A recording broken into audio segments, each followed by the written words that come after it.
things, content, and all of that. So I think he told you to look at that at length. But anyway, if after going to look at, I'm sure I will still meet you for that discussion. Okay, so let's just go and explore on those new areas. I believe you'll go back to it. It's an important part of your course. Okay, Okay, madam. right. So as I was saying with regarding the profile dimension, we're saying that whenever we are teaching our learners, we have a target. We don't go to class in vain. We go to class with an objective in mind. And then we will know that our objectives are met when learners are able to put up a particular kind of outcome. Okay, and that outcome, if in educational psychology, they call it behavior. Okay, behavior. So every lesson has an outcome, a behavior we want our learners to exhibit. That is why our lesson objectives are always stated in action verbs, because they are things we are expecting our learners to act on at the end of the lesson, something they are supposed to exhibit, an action, an activity, right? So then that leads us to what we mean by profile dimension. Profile dimension is basically a set of behaviors, underlying behaviors that informs what we teach, that informs learning, that informs assessment. Okay. So whenever we are going to the class to teach, our teaching is not informed by anything else, but there is a target, a behavior at any point in time. If you are going to teach comprehension, comprehension has underlying behaviors. When you pick any comprehension lesson, you are looking at learners' ability to decode words, okay, to critically analyze issues within a text. That's one behavior. You're also looking at enhancing morphology. You're looking at enhancing grammar. All of these things form part of the target of a comprehension passage. So these behaviors determine how you teach your comprehension when you go to class to teach. The same way goes with grammar. The same way goes to when you're teaching comprehension. If your target is to enhance reading, then that informs what you teach, right? It means that if your target is to inform reading, it means you do more on, you target more on helping learners to decode words, and you focus a lot on and orals, right? So those things come to play. So there's a behavior, a particular target, an objective, and it informs how you teach. Okay, it informs how learners are supposed to learn as well. If you have the kind of outcome that we want learners to produce, determines the direction of learning we want to take our learners through. If we want our learners to develop criticality in learning, it means that they are learning. We have to encourage a kind of learning that if perhaps they are learning a passage, they are reading a passage, okay, we have to guide them through a learning process where they are able to see beyond the issues within the text, right? We enhance deeper understanding of text as part of their learning processes. Okay, and also it informs assessment, of course. It is the behavior that we had in mind when teaching, is the behavior we test for. How would we know that the target has been met? One of the key ways is to assess them, right? And we assess based on what we have given our learners. We don't assess them on what we have not opened their eyes to, right? So that is that. So profile dimension, they are behaviors, underlying behaviors, educational outcomes that are used to inform whatever we do in the classroom. That is teaching, learning, and then assessment. Right. Now, when we pick the whole issue of um, profile dimension is, so to say, it is underpinned by something we call a taxonomy of educational objectives. Okay, the old version is what we call the Bloom's taxonomy, right? Now, this taxonomy is what informs the profile dimension. When we pick the Bloom's taxonomy, it is a taxonomy that has specific behaviors. There are some behaviors or educational objectives, okay, listed from where we plan our lessons. So it is based on this profile that we use to develop the dimensions. We would look into that later, and I believe you get a clearer understanding of what I'm trying to say. Now, basically, when we pick the English language curriculum, okay, the English language curriculum, that is the curriculum that informs teaching, learning, assessment, profile dimension is targeting two major behaviors. That is knowledge and understanding. Knowledge Knowledge takes 40% of the things we teach, the things learners learn, and then assessment.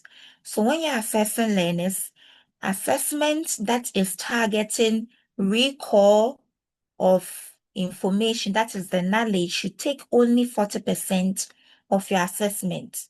Right. If you are trying to teach learners, aspect of learning that only demands learners to recall information takes only 40% of that particular learning process. And then their ability to apply the knowledge into diverse context takes 60%. Right. So these are the two behaviors that we look out for when we are teaching, when we are assessing. All right. So that is what goes into profile dimension. They are just behaviors that informs teaching and learning in the classroom. Right. Now, I mentioned earlier that the profile dimension, when we say profile dimension, you're just looking at behaviors. These behaviors were derived from the Bloom's taxonomy of educational objectives, right? And then the Bloom's taxonomy of educational objectives just takes some kind of levels of behaviors or objectives that teachers ought to set for themselves as they are teaching. So when you are going to class, when you are planning your lesson, the outcomes that you have, there are diverse outcomes within a day that you can use in planning your lesson. All these things are coming from what we call the Bloom's taxonomy. Now, the taxonomy has up to about 5 objectives that we can look out for. The first one, the most basic one, is what we call knowledge or knowing. Okay, knowledge or knowing. When we say knowing, we are just any behavior, any objective that is targeting knowing or knowledge is just asking learners to be able to remember or recall what we taught them at the end of the instruction.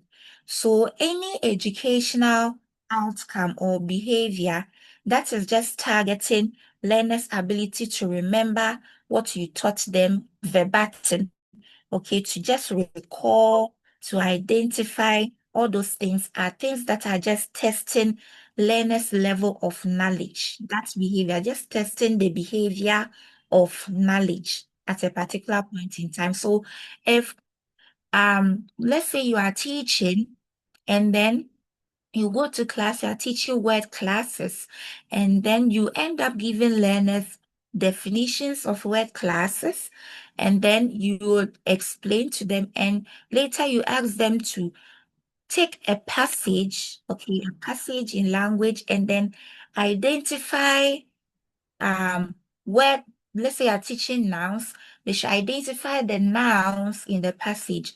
All you're telling them to do is to just um, reuse the knowledge you gave them in that particular context. They are just identifying. They are not developing anything new from themselves. They are just identifying exactly what you taught them in class, right? So that is knowledge. Or you set a question and it's just demanding of them to repeat what you taught them. It is a behavior that is informed by knowledge. You're just testing learners' knowledge about something. If you ask them to state, to list, to name, okay, let's say you're teaching literature, you just ask them, name 5 characters in the text. You are just eliciting the behavior of knowledge, right? And then according to the taxonomy, knowledge is the basic, is the most fundamental of uh, outcome we can test from our learners. That is the least of the things we can test from our learners. The reason being that learners at the end of the day are not just reproducing what we taught them. If they read a book and you're asking them to um, produce, list the characters in the text, characters for themselves. They are just looking into the text, recalling the characters they saw as they were reading. So because it is just a mere repetition, reproduction of what they have been introduced to, the learners don't add anything to what has been is being asked of them. This behavior is not asking them to generate anything new from the learning situation.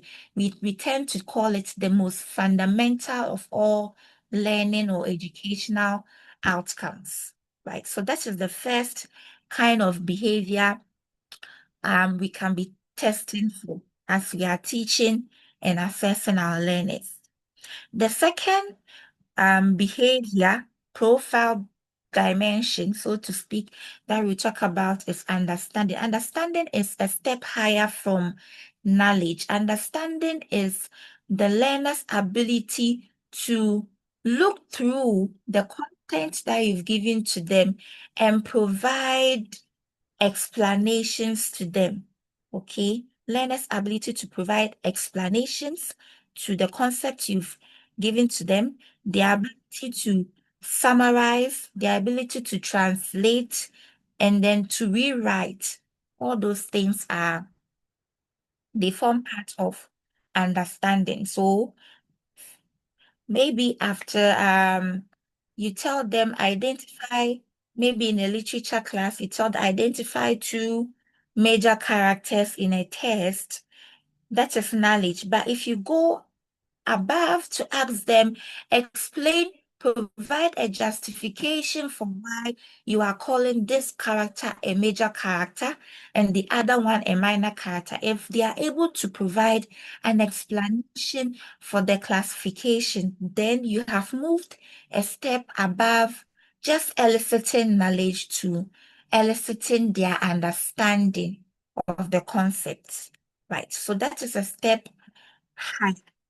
Good. So in this sense, whenever um you are trying to assess, understand, you are just looking at how well have learners understood the concept you gave them. How do they understand the concepts that you've given them? So that is what understanding means. So some of the activities that we can do to elicit understanding is when we ask learners explain. Okay, we ask learners to explain. In assessment, when an item, a test item is asking them explain, asking them summarize, translate, rewrite, paraphrase, give examples to predict consequences, effect. All those things are, are behaviors that fall under understanding. Now, moving above understanding is application, or what we call applying, the behavior of applying. All right. Now, it is not only, it is not enough for the learner to show understanding of the concept. It is best when learners also show how well they can apply what we teach them in diverse contexts. Remember, one of the aims of teaching English language is to make learners part of the global citizenship, right? This means that um yeah, the kind of content that we are teaching our learners may be slightly different from someone learning English language in the US, right? But the idea is that when our students move to the international platforms, they should be able to also do something for themselves, right? To mix up with those already up there, to make them a part of the globe. And one way we can do that is ensuring that whatever concept that we give our learners, we give them a space to apply. We help them to understand that the content we are teaching them is not for examination sake only. We are not only teaching you to write BC, to write WASI, and then you are through. We want you to learn how to use these things in the outside assessment context. That is why, um, for example, the basic school curriculum, the basic 7, 8, 9 curriculum. Now, when we are teaching them letter writing, you have to teach them the different types of letter writing. Okay, the letters for job application, letters for how do you call it? Apology letters, all of that, resignation letters. You have to teach them all of that. The reason being that after writing BEC, they are going into the world and they have to know how can you finish writing BEC? You're applying for a job and you can't write an application letter, and it is not good enough for our learners. That is why we are introducing the digital literacy. Okay, so that at the end of the day, learners can also access the digital space for themselves, right? So all those things fall under the behavior of applying. So after our learners have shown understanding of the concepts, we need to guide them to apply them in different contexts, their ability to use the concepts that they understand in different contexts that they find themselves. So when we talk about the behavior of applying, we are only looking at the use of knowledge, how best the learner can use knowledge, right? The ability to use rules, apply rules, methods, principles, theories in different situations, whether those situations are familiar to them or not. Right. Yes. So that is that. So I just realized something very funny. Um, I remember there was a time I was teaching somewhere, and then whenever I went to the school, the teachers there, they wanted to write a letter. They will call me to write a letter for them. Meanwhile, these teachers have gone through high school education. They've got their university education, they've learned com skills and all of that, but they still can't write letters. They still can't write letters. It means that at some point in their education, the application of knowledge was not there. Most of us have learned computing. We have learned how do you call it? Information technology. But when we get to the classroom, we are lost. We are totally lost. It is because at one point, the issue of application did not take place. Right. So if you don't want our learners to end up stranded sometime in the future, we need to give them space to apply.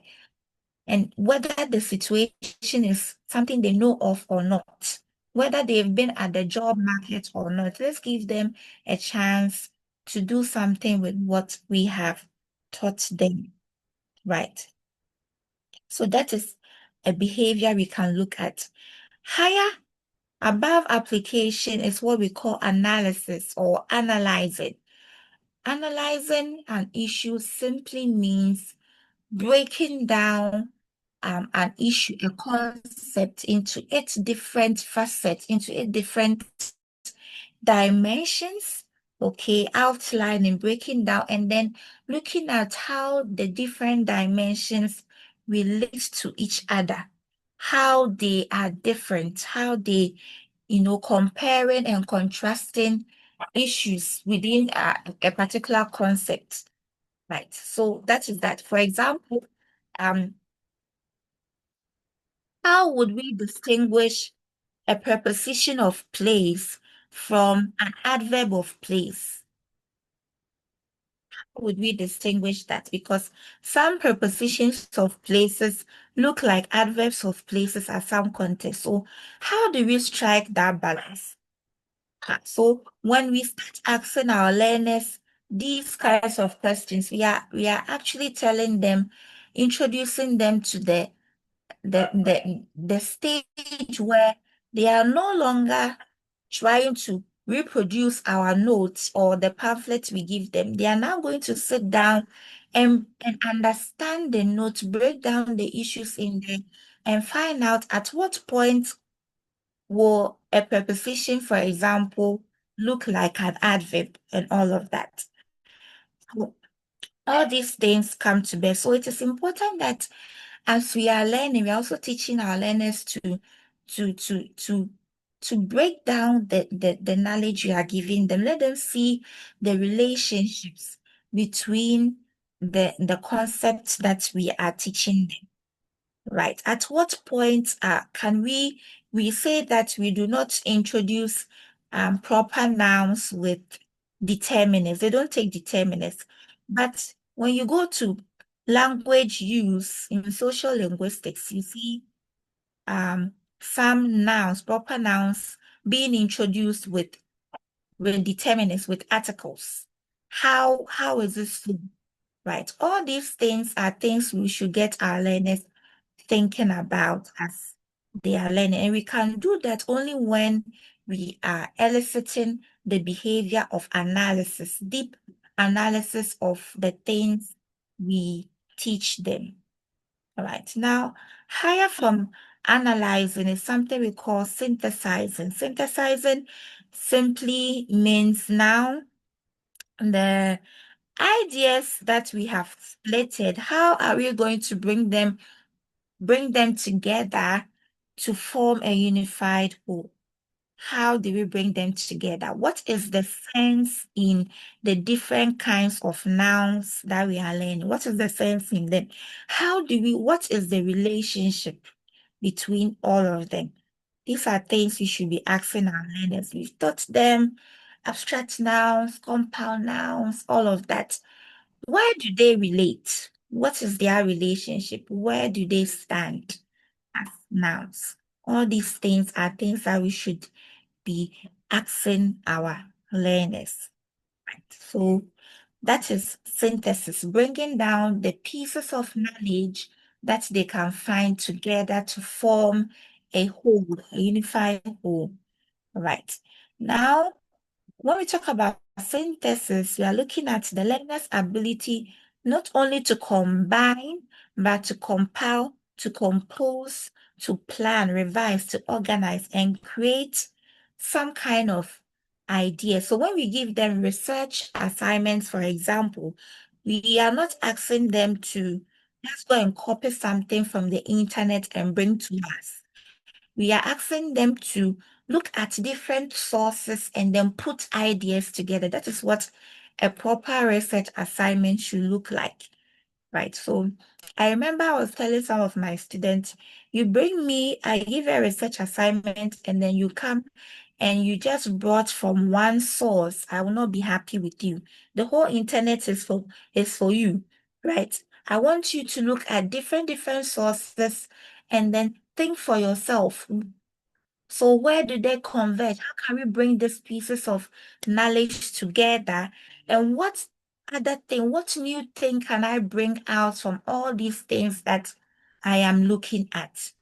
Right. So that is what we mean by synthesizing. You are putting knowledge together. At the same time, you're looking at what new thing can I regenerate from what I am putting together. That is synthesizes. And that is something an outcome, something we hope to assess in our learners, something we hope to teach, something we want our learners to exhibit, the behavior of synthesis.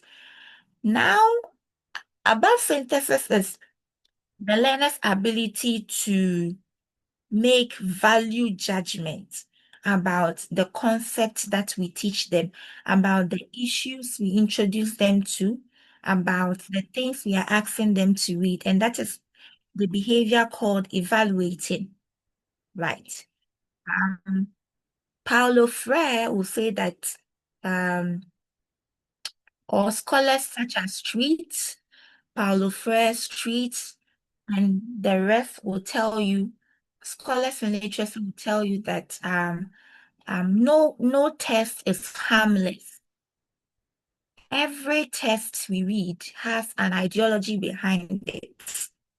Okay, so the comprehension passages that we read, they have ideologies behind it. The movies that we watch, they have ideologies behind it. It is only when we have taught our learners how to critique issues, that is when they will identify the ideologies behind the things we are teaching them.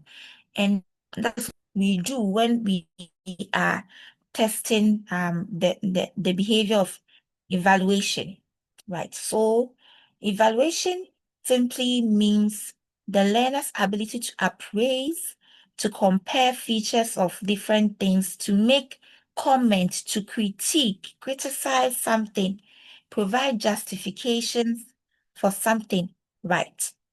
They are reading a literature test. We have a protagonist, we have an antagonist. You have to give them the space to critique why this character is behaving this way. Put it side by side, the roadwork contest, and then discuss what is going on in the test. All right, so that is what we mean by evaluating. It's a very critical um, outcome we want from our learners.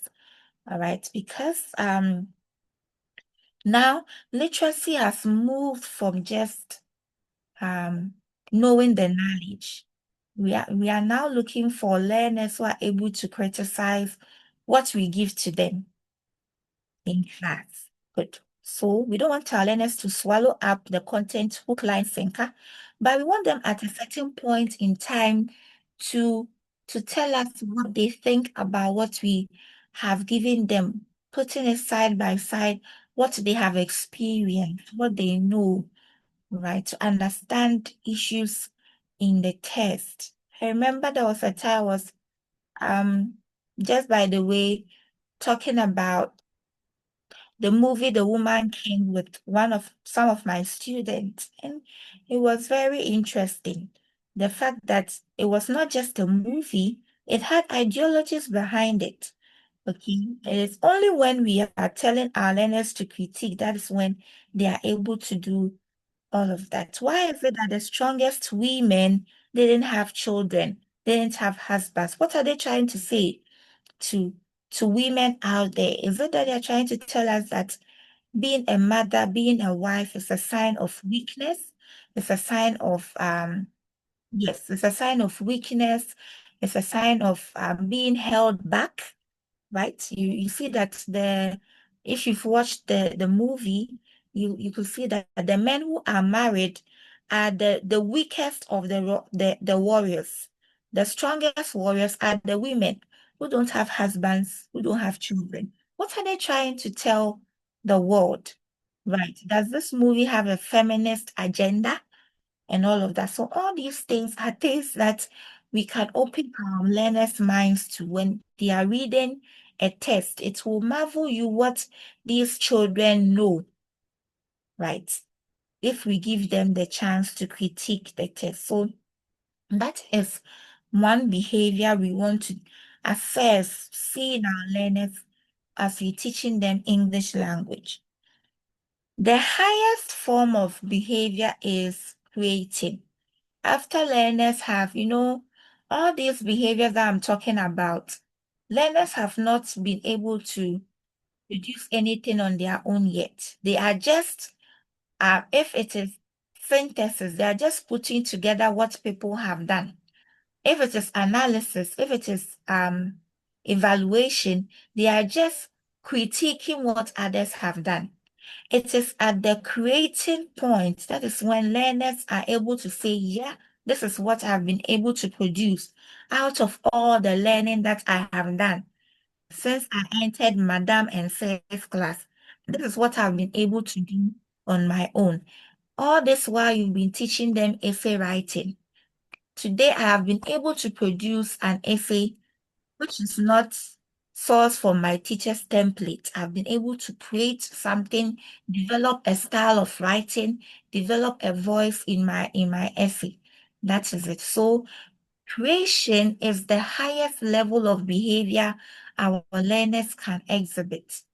And sadly, it has not been an area that our education system has been very very keen to looking at because of the fact that usually our system is assessment focused. It's assessment focused. So we are always looking at things that can be assessed, especially with the paper and pen type, right? Creativity sometimes goes beyond the paper and pen assessment. Right. So it is important that at some point in our lesson, in our interaction, we give learners that chance to produce something out of all that we are we are teaching them. Right. So that is that. Now, do learners cannot create when they are not critical enough, when they don't understand the concepts, when they don't have knowledge of so their ability to reach that highest level of educational outcome depends on how well we have prepared them through the lower ones. They cannot create something new from a concept when they have not gotten to understand the basis of the concept, right? If they don't know the basis, the how do you call it, the theories that inform a particular field of knowledge. They can't create anything out of it if we haven't taught them so, right? Hey, who is marking my slide for me? Okay, so we'll continue with another important. Now, you see, English, though we are trying to test all these domains of knowledge, these behaviors, we do them through some skill sets.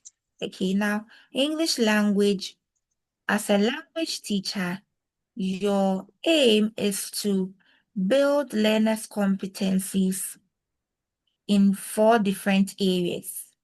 Okay, in their listening, in their reading, their speaking, their writing. They are building competencies in these areas. However, with each, with each ever, whatever skill you are trying to elicit, there are behaviors there are some kind of outcomes that you should want your learners to to produce when you are teaching them. For example, if you are teaching your learners listening comprehension, okay, you are not only looking at their ability to appreciate tests by listening, okay, you are in one way testing their ability to their knowledge abilities, okay, and how far they can understand issues within the test, right? So basically, when we talk about the four basic skills, each of these basic skills, they all live within the domains of behaviors that we have spoken about. And I know you already know the four basic skills. So the first skill is listening. When we talk about listening, we are not looking at listening is different from hearing. Hearing is biological. As long as you have ears and your auditory system is working very well, it is biological for you to appreciate sounds, right? But it is intentional for you to listen. Listening is a conscious, it is deliberate activity, okay, to not only receive sounds, but to try to get to the meaning of the message that is being communicated. All right, so that is listening. Now, if you are listening to someone, the end of the listening is to provide a reply. The reply is based on what you heard, right? So you are just reproducing or replying based on what you heard. So because you usually in listening, we are just reproducing, replying, restating, asking for clarification, all of that. Listening, every activity in listening falls under the domain of knowledge and understanding, right? Activities in listening, comprehension, and all those things, majority of them will fall under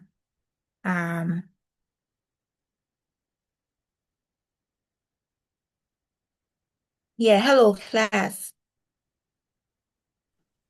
Yes, Hello, we ma'am. are here. Hello, madam. We are with you. Madam, we are listening. Okay, someone sent a message that they can't hear. That is why I had to. It must be from his side. Okay, sure. All right, so I think it's from his side. okay, sure. Right. So yeah, so so we were talking about listening. So listening falls under whenever we are doing anything under listening, majority of the things we are doing is testing knowledge and then their understanding. All right, good. Now, if you are doing reading, we are doing reading, we are also basically sometimes doing knowledge understanding. Reading is basically your ability not only to decode words in a text, but to show understanding of the message in the text. Right. So that is that. So because in reading, in fact, you cannot do anything with a passage if you don't understand it. So the bedrock of reading comprehension is understanding. That is why we call it reading and comprehension, right? We don't, in English language, we don't do reading alone. We do reading with comprehension. It is comprehending a passage goes along with helping us to even understand the vocabulary. We can't learn vocabulary in the context of a passage if we don't understand the passage, right? We can't understand the parts of speech that are being used in the passage if we don't understand, right, the passage itself. So reading, what we actually do in our reading class is we are doing reading with comprehension, reading with meaningful understanding. Just that when we talk about understanding, there are different levels of understanding, all right? Some kinds of understanding in the reading class, we want them to just understand at surface value what the test is talking about. Okay? Yes. So we ask them, what is the test about? The test is about Kofi and Amma going to a party and blah, blah, blah. That is the basic level of understanding. There's another form of understanding where we are now asking learners to what's the implication of the activities in the test? What are the implications in the test? All right, so yeah, you are reading a passage and then Amma likes going into Kojo's room very late. Kojo is his classmate, and every 9 p.m. Amma is in Kojo's room. Amma is in Kojo's room. Amma is in Kojo's room at 9 p.m. What will be the implication of those things? You marvel what your learners will say. Some of them will say, well, a lot of things, right? Teenage pregnancy. Some of them will obviously say teenage pregnancy and all of that. So when we are asking learners to infer, bring out some kind of knowledge from what is in the test, that's another level of understanding. Now, there is a level of understanding where we get learners to try to bring into the test. So when we talk about reading comprehension, we have a stage where learners learn from the test. That is when we teach them vocabulary, we are teaching them grammar, we are teaching them morphology, sometimes pronunciation, and all of that. They learn from the test, okay? And then some activities in the test too, we learn. Sometimes we use a passage to teach them moral values, to teach them respect and all of that. They are learning from the test. But there's another level where we say comprehension as introducing into the test. Now, the learner is introducing something into the test based on their experience, okay, what they have been going through in their context. They introduce those things. That's when sometimes you open up a certain discussion and they don't want to close the class because they have a lot to say. Like this instance where Kojo and Amma are always going to secluded places at very ungodly hours, okay? Learners will have a lot to tell you. Some things they are introducing into the test, right? So that is what we call reading, all right? So I always tell people I meet, trainee teachers, that there is no way you can teach reading comprehension and finish the whole test in one day. One particular test, you can use it for about 4 to 5 times. Yes, because reading comprehension has a lot. It depends on your focus of the lesson. If today I can pick a test and say today I just want to teach them reading. Okay, so they're just testing their reading skills. Another time I could say I want to teach them grammar from that same test. Maybe I've taught them the sentence and its parts. Okay, I've taught them paragraph development, paragraphing. Yes, something like that.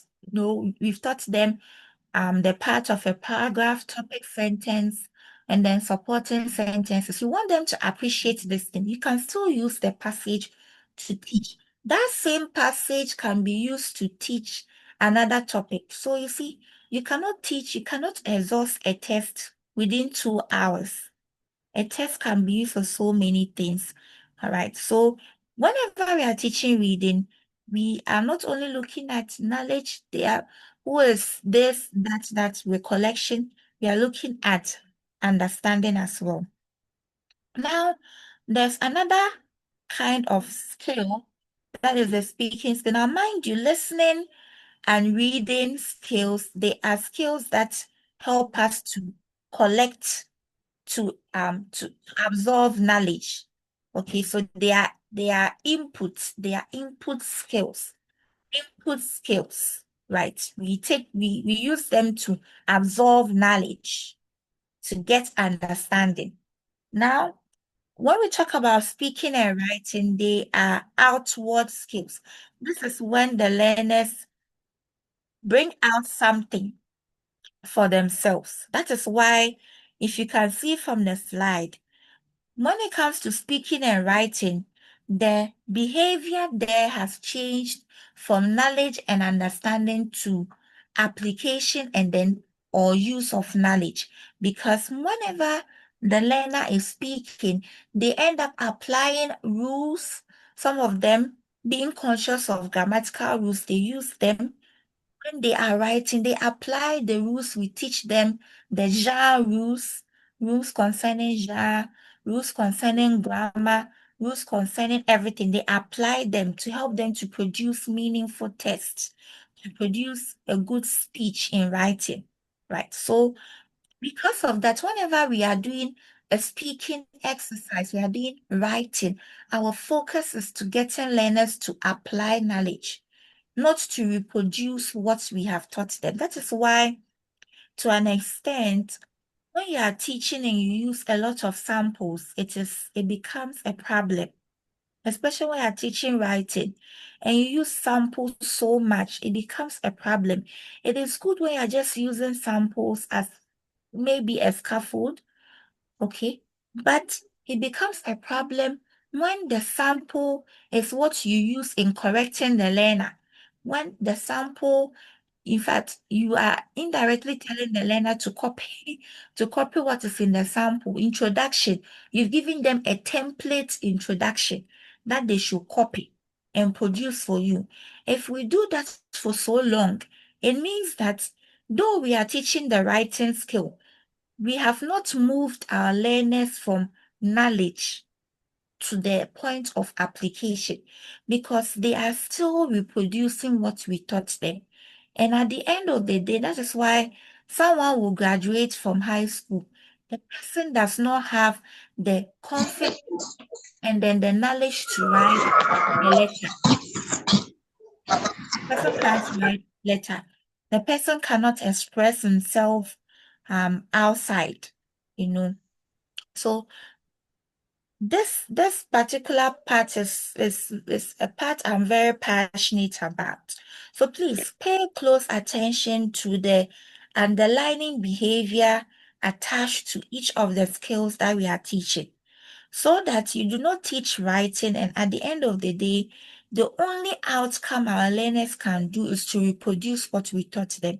No, we teach writing so that learners can apply knowledge to produce meaningful tests, make use of knowledge, not only to copy what we have taught them. Right. So far we have looked at the various behaviors that we try to see in our learners while we are teaching English language. And we have said that when you are teaching English language, you are actually teaching four things. You are teaching reading, you are teaching writing, you are teaching listening, you are teaching speaking. Now, in all of these four things you are teaching, you have to ensure that the learners are producing the right behaviors. And we have established that when it comes to listening, you're teaching language aspect of listening, the domain of knowledge, the domain of behavior, we are elicited is what? Knowledge and understanding. But if you come to speaking and writing, we are looking at application of knowledge, right? So that is that for us, colleagues. So let us reflect on these things and then let it inform our learning. If you are giving learners a lot of templates, fine. The argument is that if you are teaching at the basic school or the high school, WAEC has a standard, right? And there's a standard for marking. And they are going to use some rubric, something to mark. Then you want the learners to get everything pepe. In as much as we want them to do that, we have to leave rooms for renovation because we teach writing for application's sake, so that when they leave the high school, they have the confidence and then the ability to write. They can speak. Some of us when if we should one day turn on our TV and then we see one of our students being interviewed, you feel so scared for our learner because in himself brofuna or babekano and right. Some people were saying some of us we've noticed some of our students say say sɛ nyame boa paa na mekɔto student wei sɛ ɔte hospital sɛ ɔyɛ doctor paa I won't go to the person for medication that we will not do it because we know what is inside that learner, right? Yeah, yes, it's true. It is true. When for example, when some people come to the ɔbɛwɔ ɔpaneɛ bɔne ma wawu. So you will know some of you, I remember some of my colleagues were like, this girl, if she becomes a teacher, I will never allow my child to step in her class because they know what is inside that she's not. But you see, we are teaching our learners to do better. When my colleague told me that, I was like, if your child will not step in her class, your child will enter her class without knowing.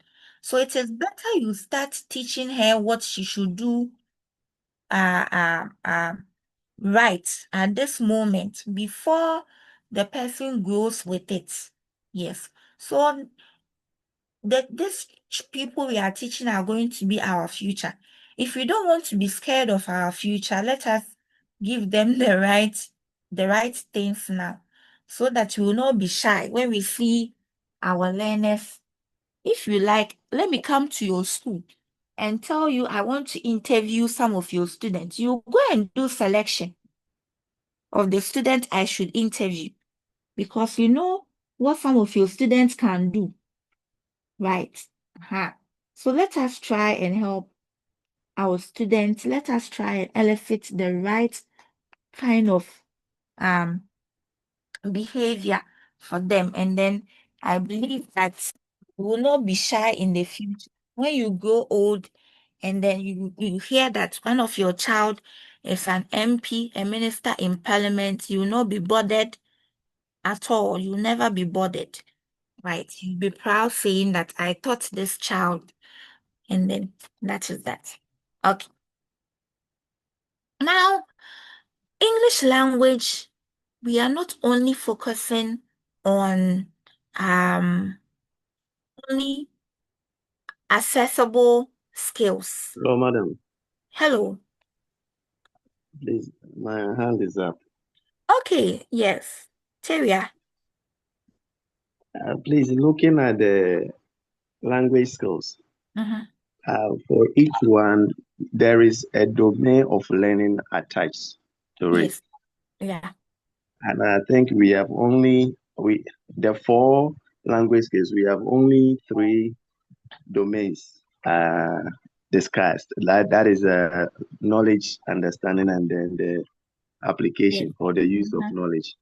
And Yes. my question is, where do the rest, analysis, synthesis, evaluating, and then creating, fall? Where do they fall? They can fall under any of the areas. They can fall under any of the areas. You see, we only get to analyze an issue when we have a domain of knowledge in the first Okay, place. So okay, yes, so these ones are fundamental. The argument is that if at the end of the day your learner has acquired the knowledge, the learner can apply the knowledge. If it gets to synthesis and analysis, it will not be difficult. Right.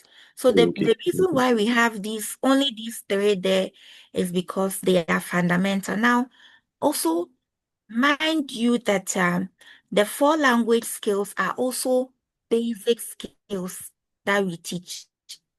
Okay. okay, When we look at the 21st century skills that you have in your curriculum, you have creativity, innovation, leadership, those things. Right. okay, Yes, they are also there. So it shows that English language, we are not only teaching listening, speaking, reading, writing. These are the fundamentals that we teach. Okay, so if the learners get the fundamentals, the higher levels can be done at any level at all. We can be doing listening comprehension, and then I could be asking them to do some kind of analysis, some kind of evaluation, right? So Okay. that is why we have only these ones there. Okay. Thank you very much. Okay, you are welcome. Yes. Madam, Yes. Roxanne. Madam, thank you so much for your presentation. Okay. I have a particular and a peculiar problem with when it comes to writing. Right. Yes, the application or use of knowledge here.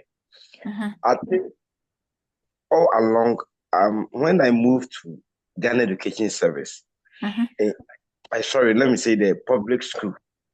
Okay. I think I've had this challenge Okay. where students who graduate from the primary school to the junior high school are not able to read these basic skills that we are sharing us. They're not able to read. Some of them cannot write even one complete sentence. Madam, my question is, how do I help a student if I'm teaching, let's say, letter writing, just letter writing, and that student cannot read, that student cannot write complete sentence? I don't know how the student will be able, at the end of the day, apply what we've taught him or her, and then produce something on his or on her own. How do I go about it? So normally, you have said that is not right. I have been giving introduction some of the students who I think they cannot do anything, just to learn and write. And now you are telling me, you are saying it's true, and I'm a victim to that. So please, how do I go about it? Thank you. Thank you.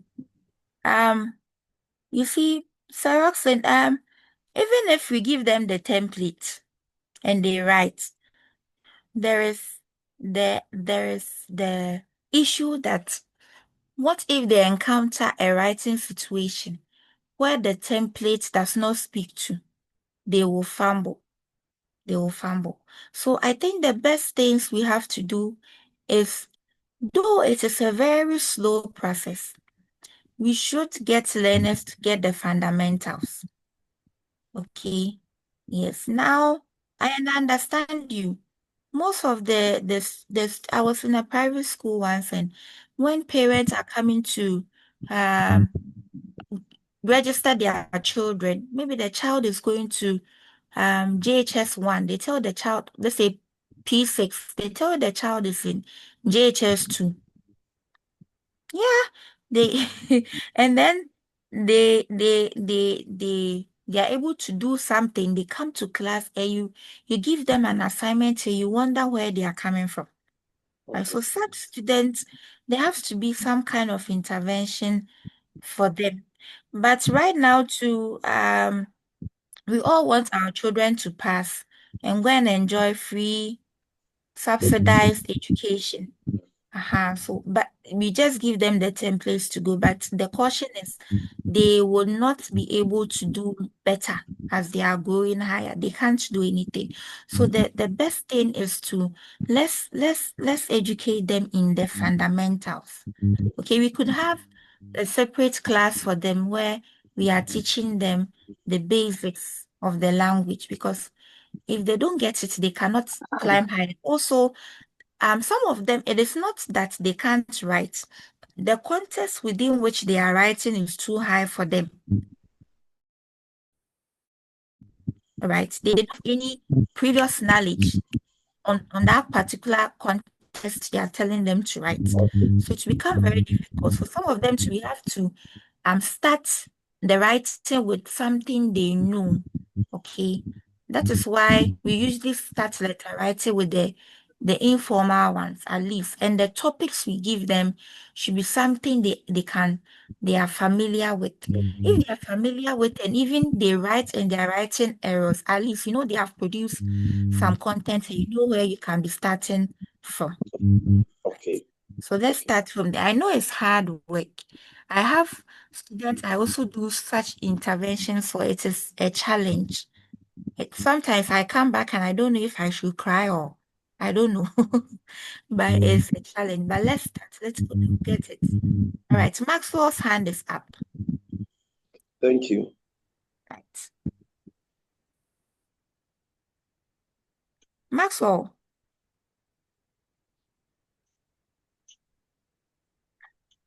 Okay, Joel. Joel, your hand is up. Okay, since they are not speaking, I think let me now go back. Hello, madam. Yes. Yeah, hello, Joel. madam. Yes. Hello. Hello. Yes. Uh, yeah. So I'm saying that with that person in his class, he could like group them, and then even though they are in GHS, instead of going straight to produce directly, they should begin with substitution table, Mhm. where he has all the maybe the subject, the verbs, and the rest of it. The students will put the parts together. Then they read over by themselves with time. But the problem you're having is the public school, the children are too many. Oh. So when you are doing this, at the end of the day, the head will also come and say that he or she wants to mark your work output. So when you are spending time on two or more few people who have problems, it also gives that more because before you realize you've spent all your time on these few people and then you've left the majority of the class. That is a huge challenge. You Yes, know, when I was not a trade, when I was not in practice as a teacher yes. and we came to school and they were teaching us all these qualities of a good teacher, I was like, I was, I was, I was throwing stones at my teachers in my head. I was saying that my teachers didn't help me at all. When I got to the field, I got to understand a whole lot of things. A whole lot of things. Mhm. They have to, they have administrators to please. In fact, they know the right Yes. thing, just that our system And does but not still, allow. so sometimes, even though we want to put up our best, because of some of these things, the other time, the kids that came from P6 to Form 1, we're having problem. Myself, first time, I've been teaching handwriting. We began with A, B, C, D, letter sounds, everything, and the evidence is there. Form 1, majority of them don't even know where the alphabet sits on the line. So I had Wow. to spend 2 weeks doing that. But I know that um that 2 weeks that I use for that thing, majority of them would do like it will go a long way to help them. To But help. indirectly, me as a teacher, it has affected my work output because it will Mm. delay what I really have to teach from the curriculum or maybe the lesson plan I planned for the day. Hello. Hello. Yeah. So, like I was saying, even though these kids they are graduating and coming, majority of them don't know how to do like the other communication. But sometimes you can spend a week or two. But when we also try helping them to that level, it affects our business. And the heads, they won't understand. They too, they say they are taking it for their report. So at the end of the day, education is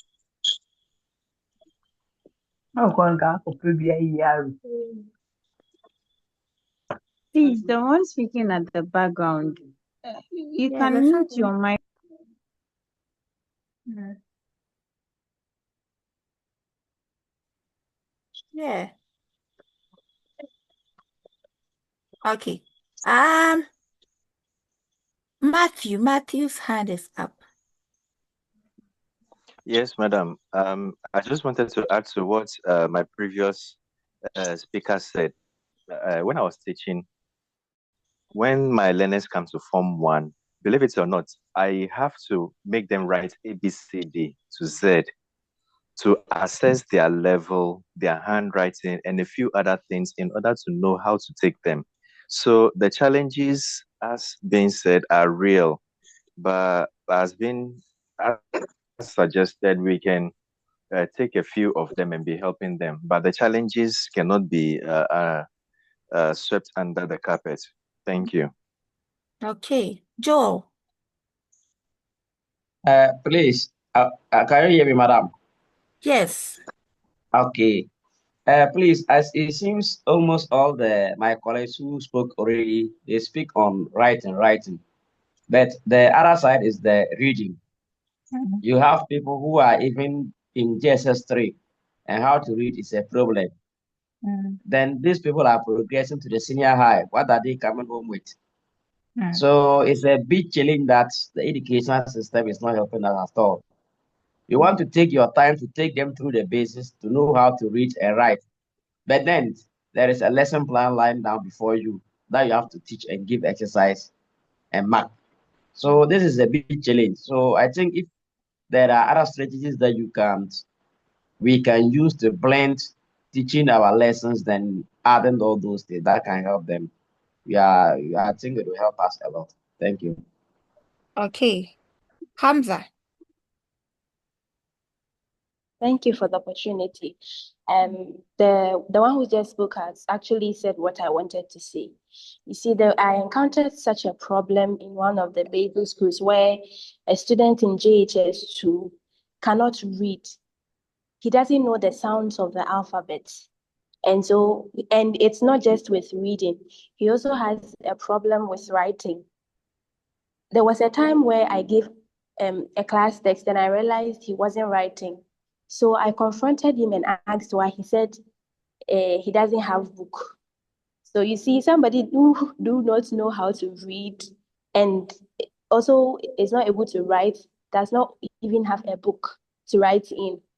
I tried to intervene, and then after school, I call him and then teach him. One of the days, he told me that the mother said he takes too long, and that's when he closes, he should go home early. So you see, sometimes the teachers are trying, parents are not helping. And I feel like it's high time we made subjects teachers teach at their primary level, because sometimes you wonder if the teachers there do any work at all. And sometimes too, you cannot blame them because the workload is too much for them. Sometimes one person is handling over 50 students who are all learning to write and to read, and it's quite challenging. Thank you. Thank you, Hamza. Right. So all these things are policy issues that we should all look at. And sometimes we wonder what our education system is now wanting our learners to do. A lot of programs, a lot of, how do you call it, a lot of revisions here and there, but we are not really focusing on the important matters, right? So I believe with time, all these things can be addressed. Let us not give up on our work, right? So yes, so we are going to, as I mentioned before, then that English language is not only looking at only those four skills. We are also looking at inculcating some attitudes and values in our learners, and then some of these attitudes and values are what have been listed here: curiosity, perseverance, flexibility in ideas, okay, learners' ability to be open-minded, okay, respect for evidence, reflection, all these things are attitudes. And with the values, we want to elevate or ensure that learners respect, in a multicultural context such as Ghana, where learners come from different parts, we have to ensure the learners respect each person's culture within the classroom. Yes, and also we also have to ensure diversity. Diversity. Learners um tend to enjoy what is not only from their culture, but they have exposure from into other cultures, and then they understand. Also, equity.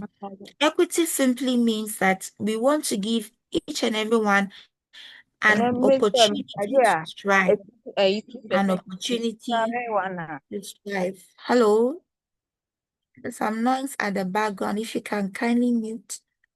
Good. So, yes, so that is the meaning of equity, and that is what we want to ensure in our learners. We know that of a truth, resources are not equally shared in our country. Yes, even our educational system.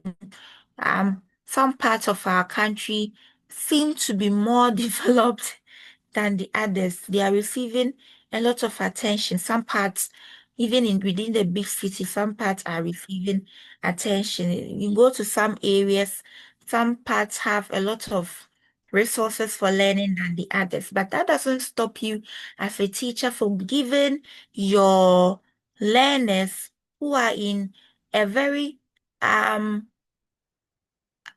dark society, a very remote area, this an opportunity to strive as someone who is in an urban center, right? So that is what we mean by equity. So anything that you can do that will give your learner who is in that remote state, the remote community, an opportunity to also stand side by side, boot for boot with someone in the urban area, we have to give them that opportunity. Surely they will not be the same, but at least you've given your learners that opportunity. That is what we mean by equity. We also have the value of commitment towards excellence, collaboration, and then integrity. So these are values and then attitudes that we want to elicit in our language. You can read further into that for deeper understanding. Right. Now, when we're talking about profile dimension, I mentioned 3 key things that we use those behaviors for. I said we use them for teaching. Learners use it in their learning, and then we use them for assessment. So assessment is a very important part in language education. How do we know that what we are teaching has an effect on the learners? We assess them. Now, with this aspect, this presentation on assessment, I want us to shift our minds, or to expand the scope of our thinking of assessment. Okay, I don't want you to only skew your understanding about assessment to paper pen assessment. Here we are looking at anything that you do to collect information that helps you to have knowledge of the current state of your learners in relation to what you are teaching them. Right, it's what we call assessment. Any form of activity that you use to collect data that helps you to understand that this is the level I want my learners to get to. This is where they are. This is what I have taught them. This is what they have learned. That is what assessment is all about. All right, so that is what we want them to know. We use assessment to find out this thing I am teaching them. How far have they gotten to? This is the level I want my learners to get to. Where have they gotten to? Right. This is the change in behavior I'm expecting. Is it the same happening to them? That is the meaning of assessment. Right. So in that case, then assessment cannot be limited to paper and pen, because English language, we don't only test things that can be directly assessed with writing, right? There are some kinds of things we assess that are not written. There are things that are assessed in different modes. That is why I'm saying let us skew our focus from only assessment as in the written form, where the paper and pen form, into looking at other modes which we would look at during the course of the discussion. So I mentioned before then here that assessment is basically methods or tools that we use to evaluate, to measure, and document academic readiness, learning progress, skill acquisition, educational needs of students. This definition is very loaded. Now, we're saying that they are just methods or tools. Methods or tools. So, assessment can be an activity, it can be a method, we can use a tool, right? That and that tool basically helps us to gather information, okay? Helps us to evaluate. We've understood the meaning of evaluate, right? To judge the quality of the learner, the quality of knowledge of the learner, also to measure. Okay, measure means that we are going statistical, we are going numerical, we are going quantitative. Okay, so that is when we give them end of term exam, we give them class exercises, we assign scores to what we give them. All right, when we do that kind of assessment, we are measuring. We are measuring the learner's current level to the expected outcome, or we are measuring the learner's position in relation to the class.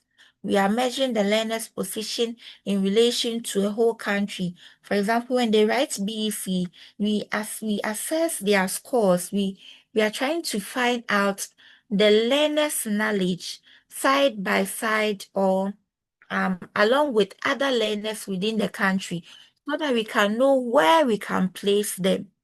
Which parts, which school, which program do we place such a learner? That is the meaning of assessment. Now, assessment is also for documentation. We document now the evaluation, the measurement, the documentation has a purpose. We use that to find out their academic readiness. If the child is coming to um junior high school, is the learner ready for junior high school?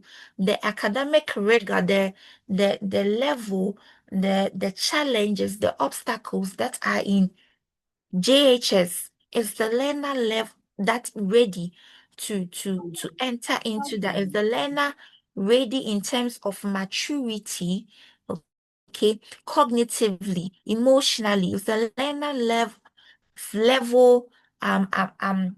the learner's current level good enough to make the person comfortable in a JHS class in the high school? Okay, even with that, especially when you write BEC, placement is now, people don't understand placement. No, people go and pay and then they place their child just anywhere. The essence of the grading and placement is to put your child in a place where it is believed they can strive. Looking at the outcome, the score that the child got when the child was measured against everyone in the nation. This school, this subject, or this program is where your child can prosper. That is where they place the child. That is where your child or the learner can fit. But now we don't do that anymore. Everything is destroyed.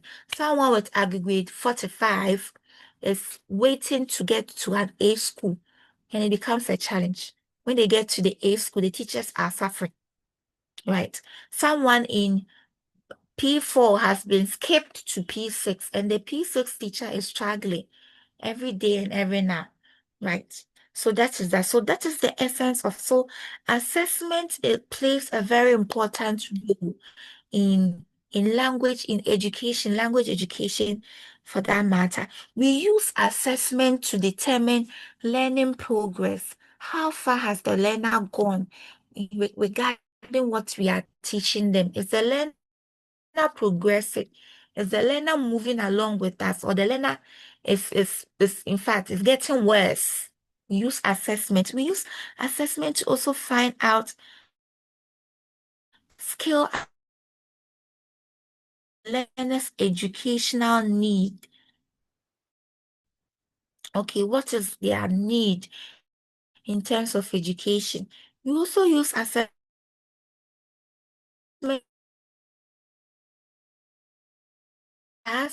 and all of that.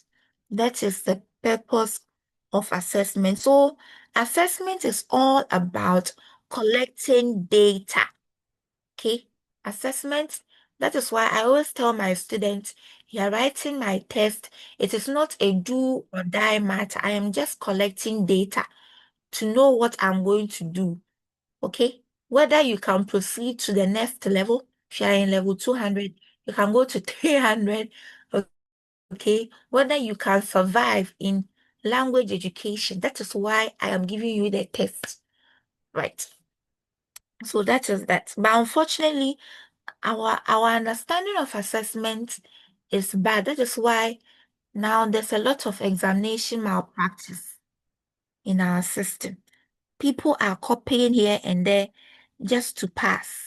Right. And at the end of the day, they get to the level, they get to the school, then they are not able to put up the behavior that is related to the grade that they got.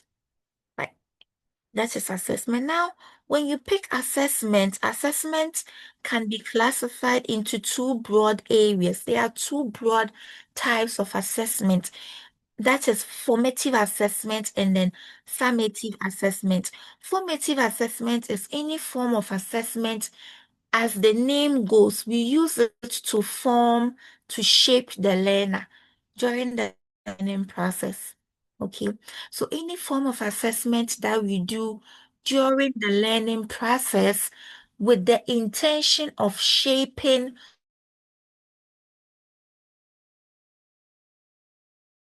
what we call a formative assessment. Now, summative assessment, we can see the word a summary. Okay, the summative assessment gives us a summary of the learner's output. Okay, so because it gives us the summary of a learner's output, it is done at a time when we need a summary. That is at the end of an instructional period. Okay, so at the end of the term, we want to understand. So the crack is saying, what about Form 1 for a whole academic year? What have you gotten? What do you have as a Form 1 student who has learned English language for the past 1 year in a class? What do you have in relation to the skills we have taught you? So in summary, what do you have? That is what we call a formative assessment. So formative assessments are used to form and shape the learner to fit into the outcome so that we can get the desired outcome.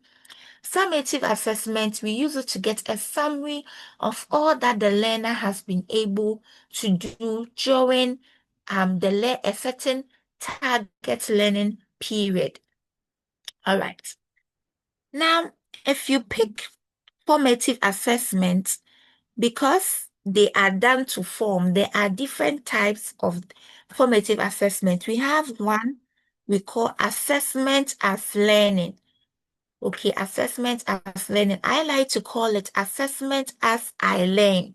Assessment as I learn. So as you are going through the learning, the content, okay, any form of assessment that we give our learners as they are going through the content to show that to um to find out their progress as they are learning the content is what we call assessment as learning. So every time you teach, you give them an assignment.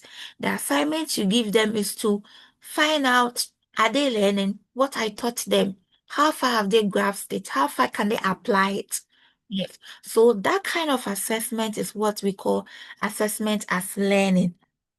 Right. And yes. So, I don't know. Okay. I just want us to follow from so that it doesn't seem that I'm speaking in the air. They are all in the slides. Your teaching manual. All right. So, assessment as learning, as I was saying, we do it as you are learning. As you are learning in the classroom, we use that one to find out outcome. akwala no ade na me train no is the learner learning? Is the person getting it? Can the learner apply it? Okay, is the person learning it right? Sometimes what we are teaching the learners, they have a whole different understanding on what we are teaching them, a whole different understanding. I remember a colleague of mine went to class and then the person was teaching probability, right? And then he wrote 3 blue balls on the something, no probability. And then the children were laughing. Whenever he mentioned blue balls, they were laughing. Not knowing that the students were thinking about something different. Apart from their minds were not on probability at all. It took one good student to come out and say, but say, why are we talking about blue balls in mathematics? That is when the teacher got to understand that in Kolano, math so cry. They have a whole different understanding about what they are. When the teacher was talking about, they were talking about another kind of, their experience, what blue balls are. It was tragic. All right. So you see, sometimes the things we are teaching our learners, they have a whole crazy understanding about it. If we do not assess them as learning is going, it will marvel. You will give them an essay. Once I gave my learners essay to write about things that are worrying young people, and I was surprised. I kept those essays. I told them, this your essays. I'll keep them for you. Read it when you grow up because in fact, I don't know how old you are. I asked them, are you sure you are this age? It was so amazing, right? They deviated from what I wanted them to write. They were writing a whole lot of things. I had to sit them down to get how they understood the question before I understood where they were coming from. Yes, so that is why we have to assess them as we are teaching them to find out are they on the same page with us as we are teaching, right? So that is what we do with assessment as learning. So the class exercises that you give them after every instruction is a form of assessment to help you know outcomes, right? That is why it becomes a sin when you don't mark their exercises. Hello, my colleagues. It becomes a sin, a very big sin. Why? If you don't mark their exercises, yeah, if you don't mark them, because how would they also know that I am progressing? You finish teaching them the sentence and its parts. You finish teaching them the sentence and its parts, and then you've given them an assignment, and they don't know whether they got it right or wrong. How would they also know their progress, right? So whenever you give them work, please try and mark. Try and mark so that they and give them feedback so that they know. Okay. Now the next form of assessment that forms under formative assessment is what we call assessment for learning. Assessment for learning. We do this form of assessment to improve learning, right? So this form of assessment is to help us get feedback on how we can best shape the learning that is going on. If you're a teacher, you are doing this form of assessment, you are using it to find out how best you can improve your teaching methods. Okay? Yes. How best you can use to help the learners to improve. So this assessment is basically to help you better improve learning in the classroom. Assessment as learning is used to show to help us to understand the level of the learner in relation to the outcome that you have in mind. Hey, someone is drawing on my slide panel. Okay. So these are the two kinds of assessments. Now, the relationship between these assessment is because is that we are using them to shape the learning process. Okay. They are not a summary. We are just using them. We use them during the learning process. But the summative form of assessment, they are um they are usually test and examination based.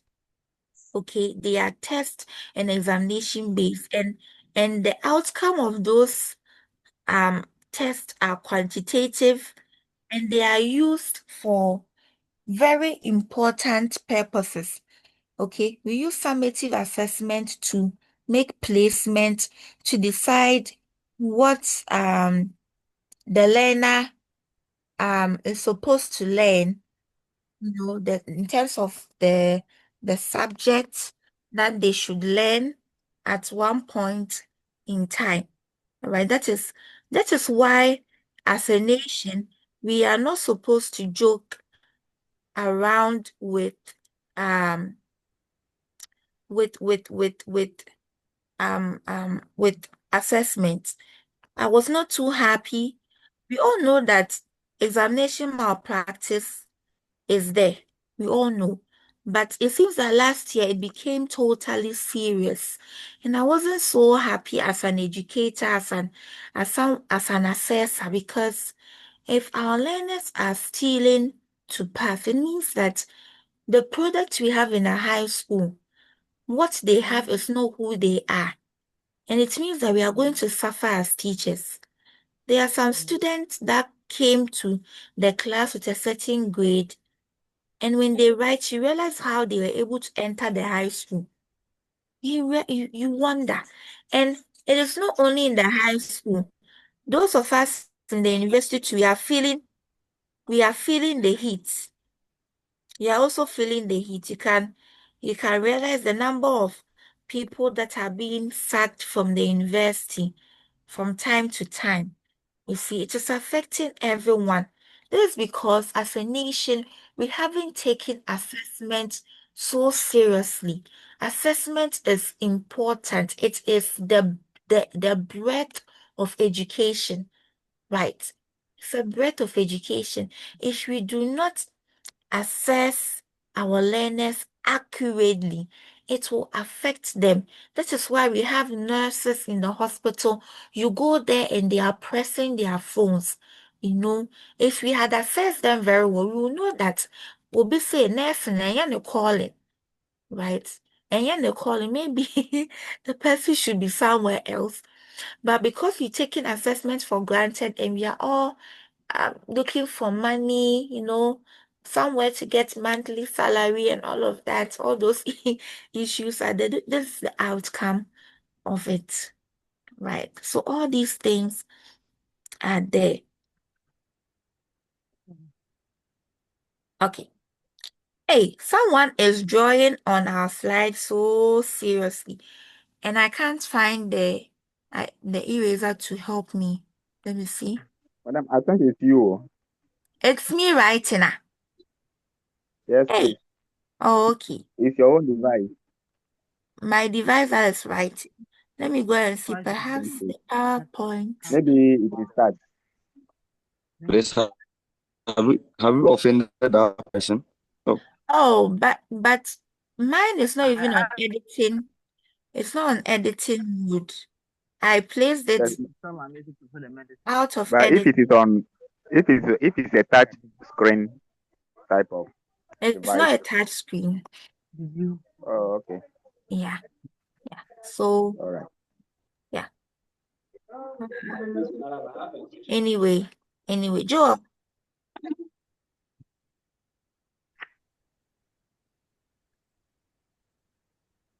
Formative test where we have assessment as learning and assessment for learning that you explain.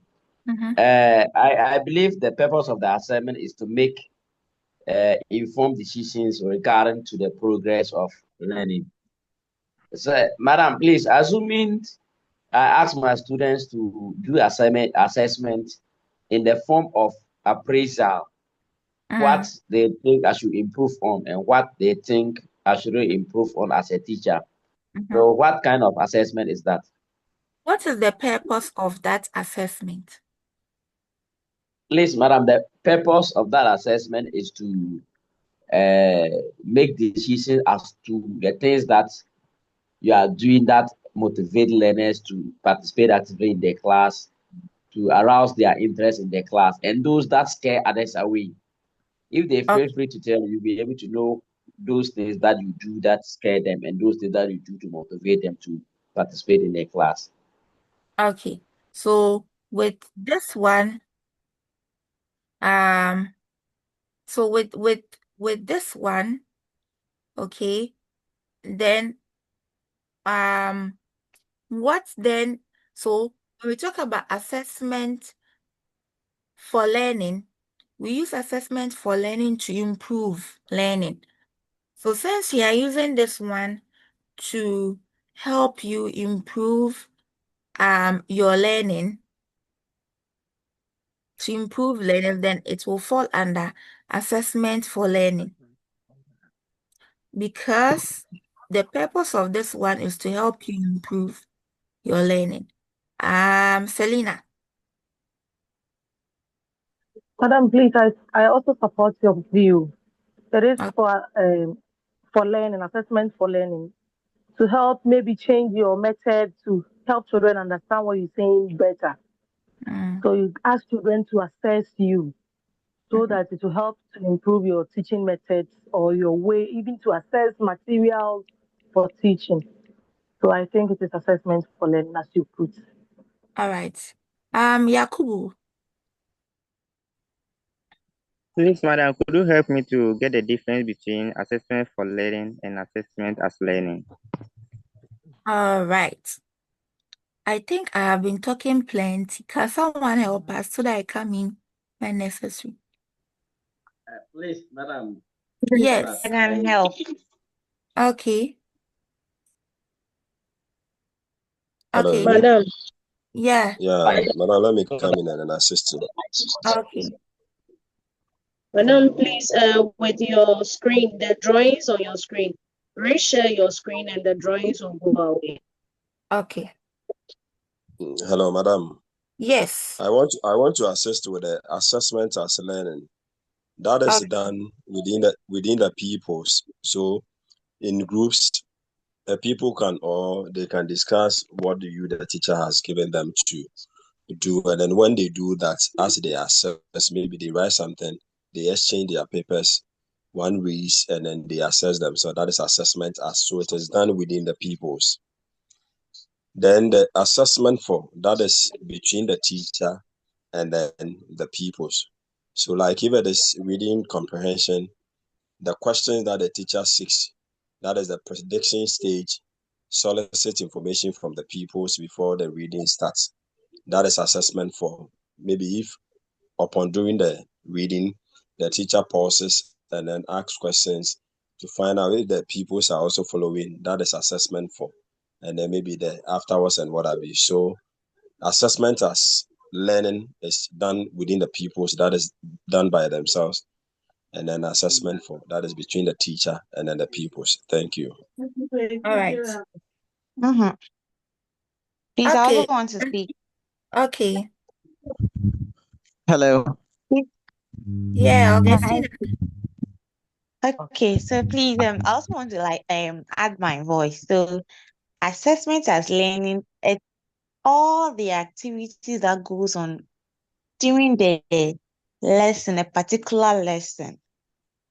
So if a teacher is teaching, when she's done teaching, the exercises she gives, or along the line, she stops and asks questions during the teaching period. Those ones are the assessments as learning. And then when the teacher is done, and then at the end of the teaching period, let's say at the end of the academic year, like a term ends, what the teacher does to assess them to know if they really understood all that he or she taught for the term, like end of term examination. That's assessments for learning. Thank you. Hello. Okay. Hello, And then, madam. yes. Yes. I think my dear lady who just spoke has rather turned off. What she said that maybe is that is the assessment at the end of a particular lesson or period. That is assessment of, and that falls under summative assessment. Summative, So we yes. shouldn't forget. As for assessment as learning and an assessment for it is done during that particular period of lesson that you the teacher delivers. But if you are doing it maybe at the end of the term or B, C, Y, C, and so on and so forth, that is assessment of. So please, we shouldn't confuse ourselves with assessment for and then that of. Thank you. Hello. Hello. Please, I Can I want also that come in small? if what you are saying is true, is the situation, then what's the difference between assessment as learning, the assessment for learning, and then the assessment as learning? Okay, please. Okay. Let me. Can Okay. I come in small? Okay, you come in, boss. So assessment for learning is before you start the whole thing. So you assess the students to know whether they are ready to receive the new information, like to see their background knowledge about before you start with the presentation of the new information. Then assessment as learning is as they are learning, you will be asking them questions along the line to know whether they are, to know entry behavior, if they are receiving the information and understanding what they are learning. So assessment for learning comes before assessment as learning. So before the learning starts, that is assessment for learning. And as you are learning, that is assessment as learning. Thank you. Hello. All right.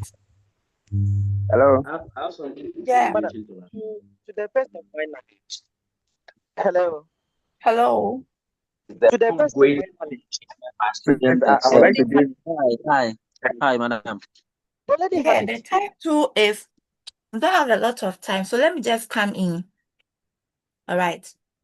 Now, before you enter a class, before you are assigned to a class, to let's say you go to a school and then they are bringing learners to your class for a particular subject. You are come to teach English for the first time. Okay, you give them an assignment, an assessment, right? When the purpose of that assessment is to find out whether they are prepared to learn English at that level, to find out their preparation level, their maturation level, okay, in relation to the content that is ahead of them. You are doing assessments for learning. You are assessing them for learning, right? Assessing them for the learning, okay? Right, so those kinds of assessments are usually done, they look more of, we use such assessment to decide whether or not the next level with which we are taking our learners, they are really able and stable enough to accept what we have for them, right? But when we talk about assessment as learning, this one, it is like we are now in the class, we've started the learning, we've started teaching them already. We want to find out, before I move on to another topic, or as I'm teaching the topics, how well are they getting the content? Right. So as you are teaching the content, moving on with them, how are they getting the content as we are moving? That is assessment as we learn, assessment as we are learning. But we do assessment for learning is to find out the learner's background, the learner's level in relation to what we have for them. We are assessing them to help to understand, to help them learn. I don't know if you get me. Right. So one could be done even when you've not started the topics at all, because just want to gather information up. How can they handle this level they are finding themselves in? Right. And then we use assessment as we are learning as the name goes, assessment as. So the process, during the process of learning, we use assessment as learning. Right. So because of time, we have 10 minutes. Let's go and then finish up some few issues on the slide, and then we go. Right. Now, let's look at what purpose does assessment play in teaching and learning of English language? Right. Why do we assess? What is the significance of assessment? Now, assessment is used for a lot of purposes. Okay, even with what we talked about, the assessment for learning, assessment as learning, assessment of learning. Hello, madam. Yes. Please, sorry to interrupt. I was suggesting something since you are left with 7 minutes to close. This is Kate. I would suggest that the next topic that you are going to enter into with us will be pause so that we can ask one or two questions, and then next time we touch on it, because if we don't take care next time when we want to touch on it, it will be like we have finished reading it and then we'll move on to another. This is a suggestion, madam, please. Okay, but I don't know if anyone has a question on this one.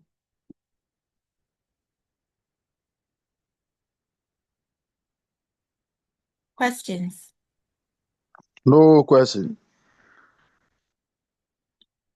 Okay. Okay.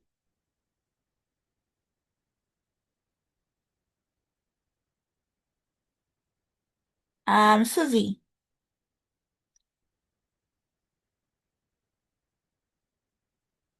Susie, your hand is up. Yes, madam. Madam, please. Right now, I've seen assessment of learning.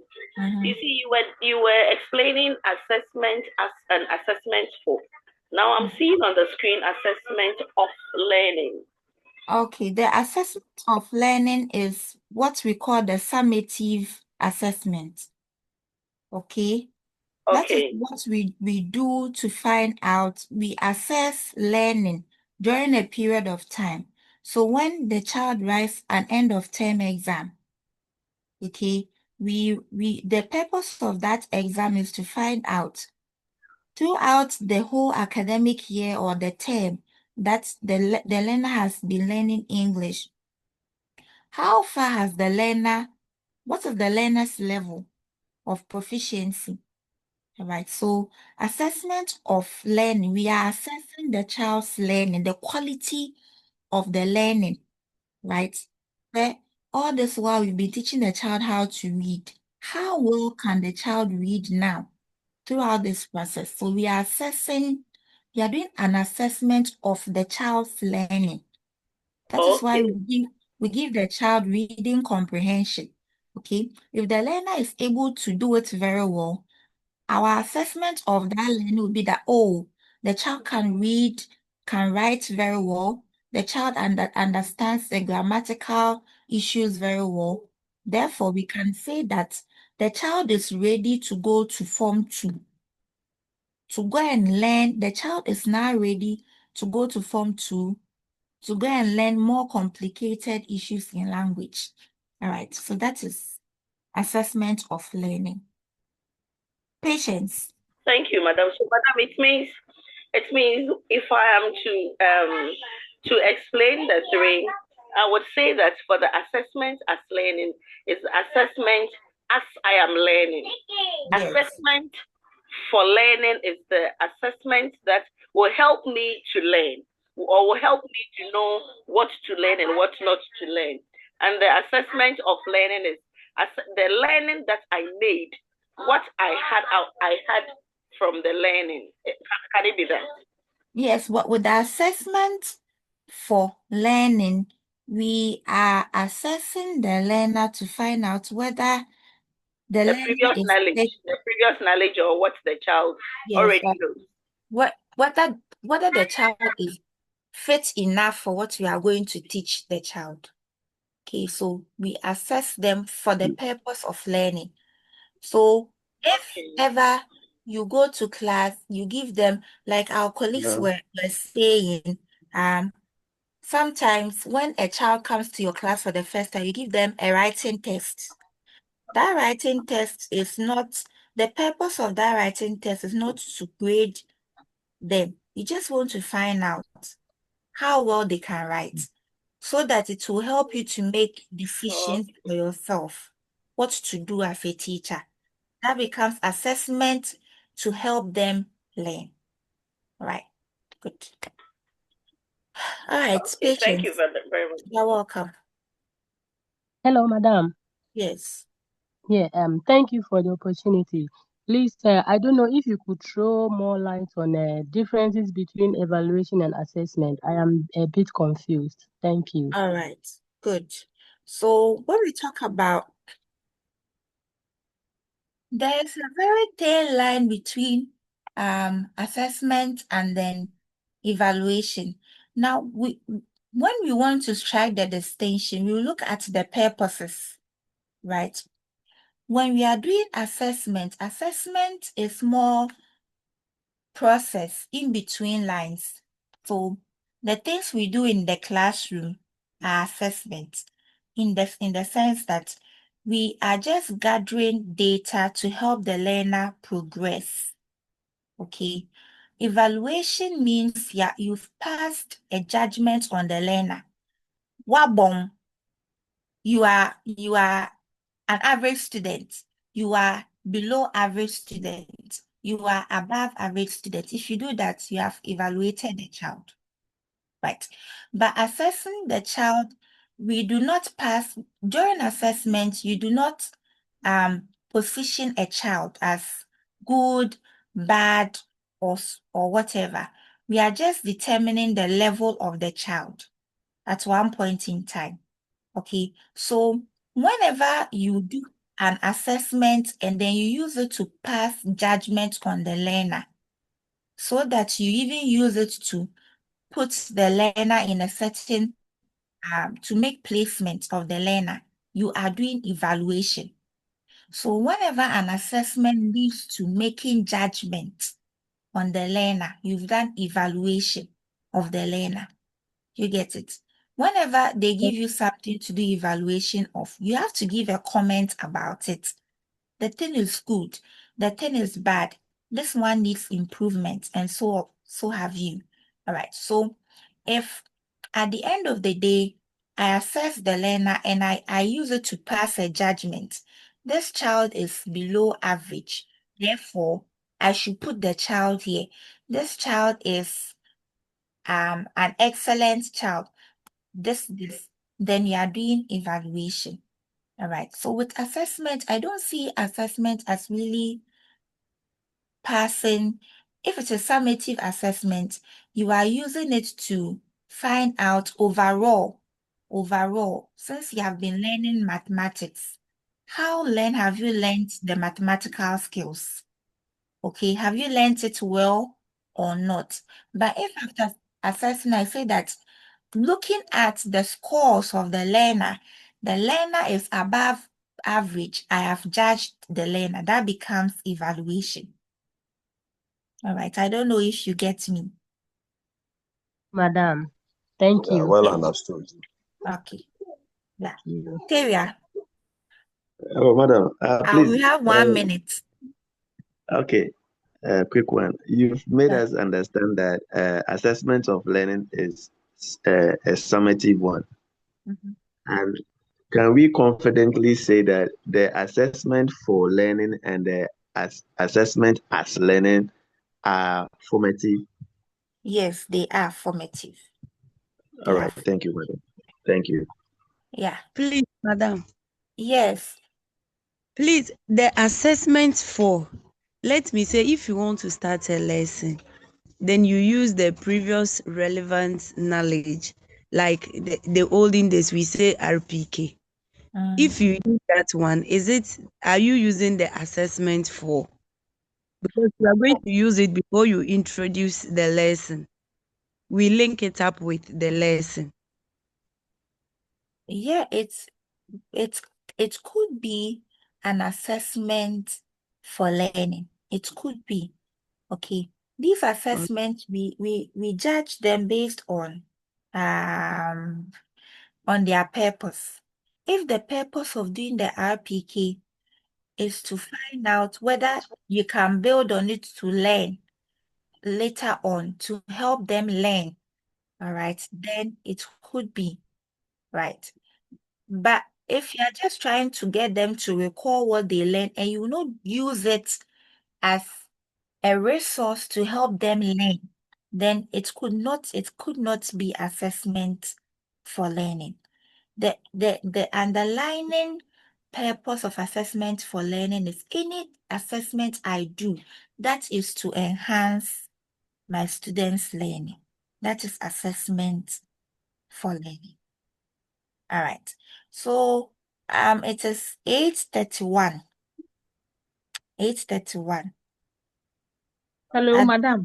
I have to ask permission from your colleagues before I call in anyone if it is permitted that we have three people's hands up. If we could get them to someone is writing, Benjamin. It is Benjamin who is writing. Benjamin, why? I wanted to say, but it seems I've been Benjamin, saying why are you writing on my screen? Benjamin has painted the whole screen. Okay, so Christina, then we'll go to Julie, and then Amwako, and then we call it a day. So Christy, let's hear you.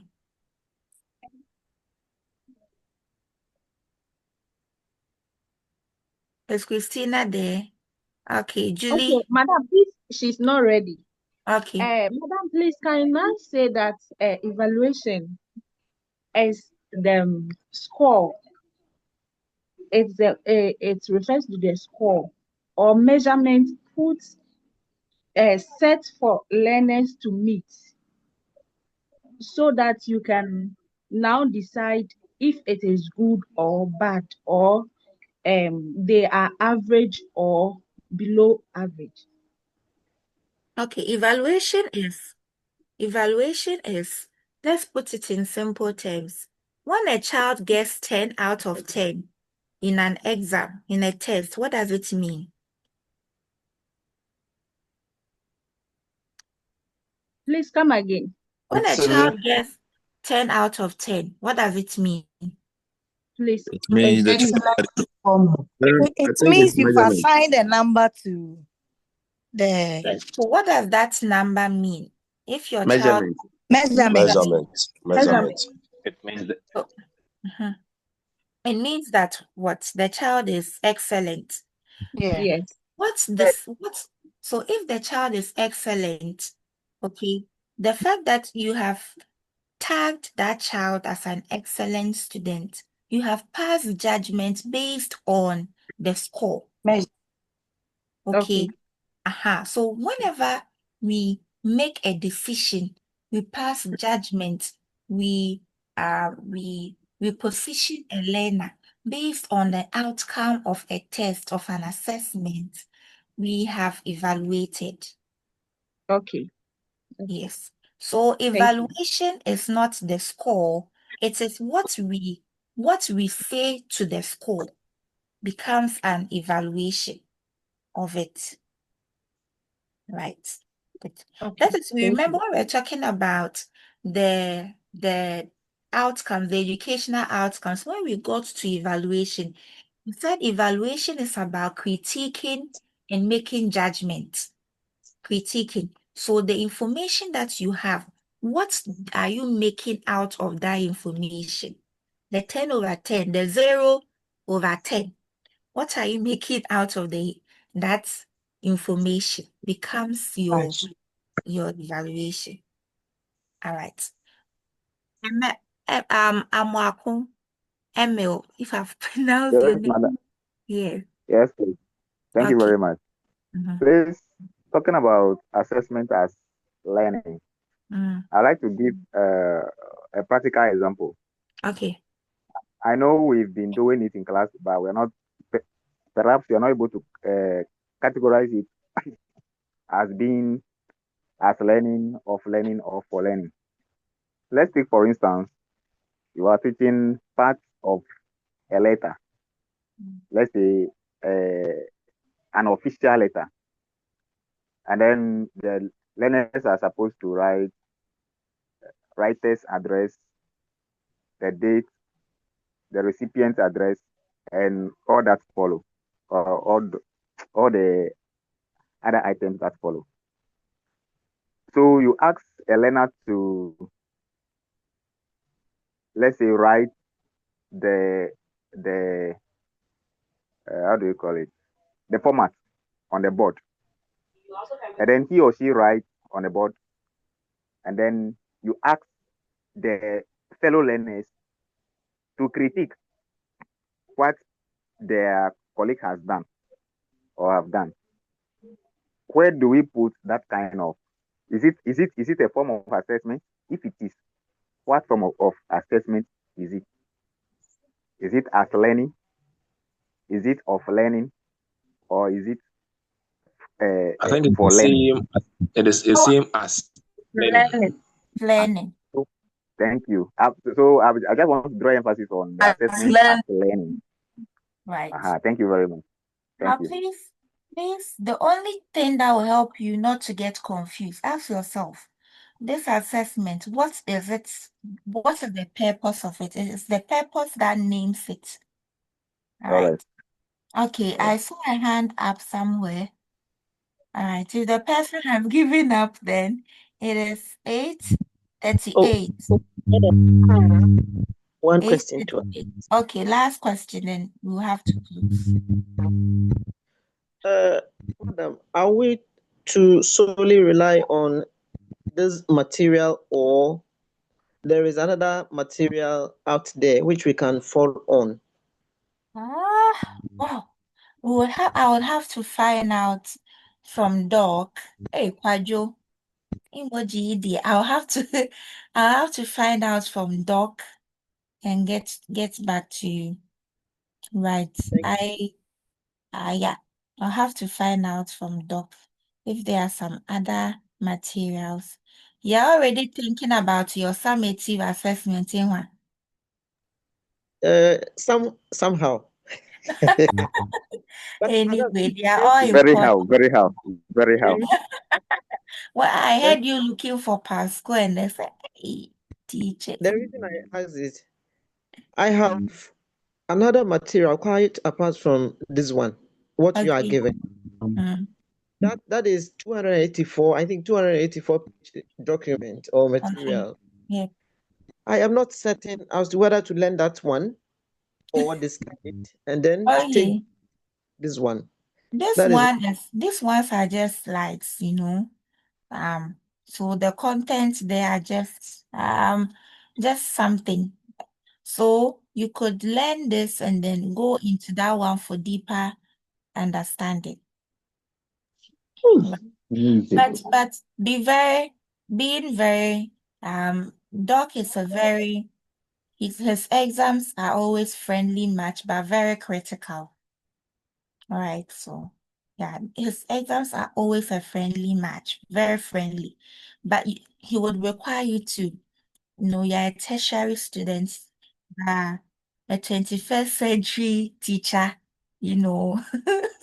So there are certain things he would require of you to be open-minded and to be critical in your presentations. Okay, that is the thing in there. Yeah, so Mary Babani Bibri, sometimes you have to understand. Yeah, we are used to see so. Yeah, so sometimes you have to be open-minded, digest the issues you are looking at learning, and I believe it will help you. I have not chanced on any past question anywhere, but I know that Doc will ask questions that will require you at some point to be open. Okay, he wants to know what you are also thinking. Okay, yes, that's what I've gotten to know. He wants to know what you are thinking. Yeah. So that is that. So he's going to measure from knowledge to evaluation.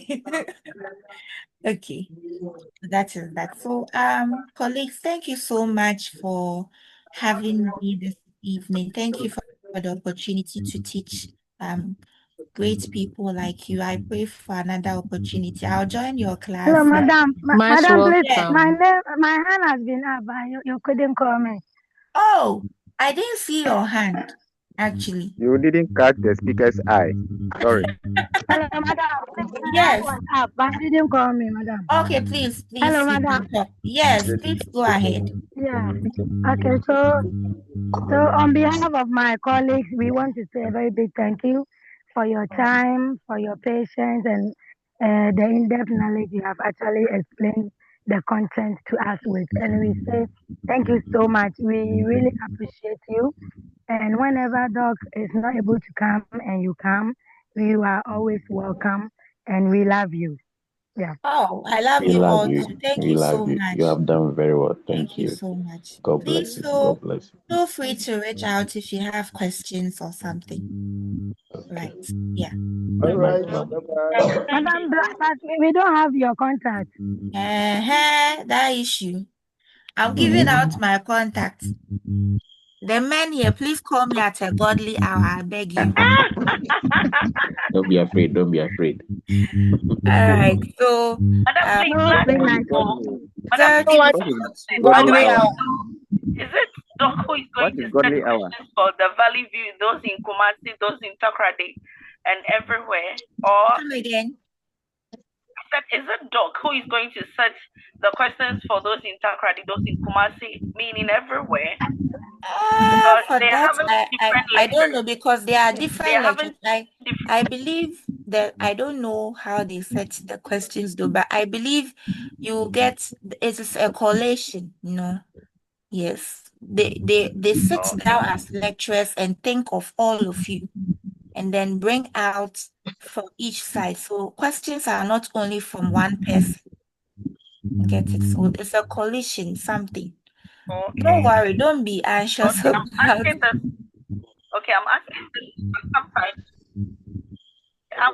I'm worried because sometimes if you go to search for the recorded video, you don't get the precise one you want. Sometimes you get from a different center. Sometimes you get from Kumasi, you get from Takrady. So I do listen. I don't normally listen to only the one that come from EAS213D. I listen to Okay. some from other if I have time, and that is what I have gotten. That is why I want to know if probably it would be restricted to our various lectures for. I'm not sure. The But exam thank will you so be much. general. Yeah. Okay. The number, So please. my 0242 004822. Thank you very much. Thank you. All right. So you can reach out if you have a question. Send me a WhatsApp. I prefer WhatsApp or an email. Yeah. Just text me. I will reply once I see it. Yeah, please do well to introduce yourself. Madam, in fact, the number should be in the comment section. We'll love it so much. Okay, so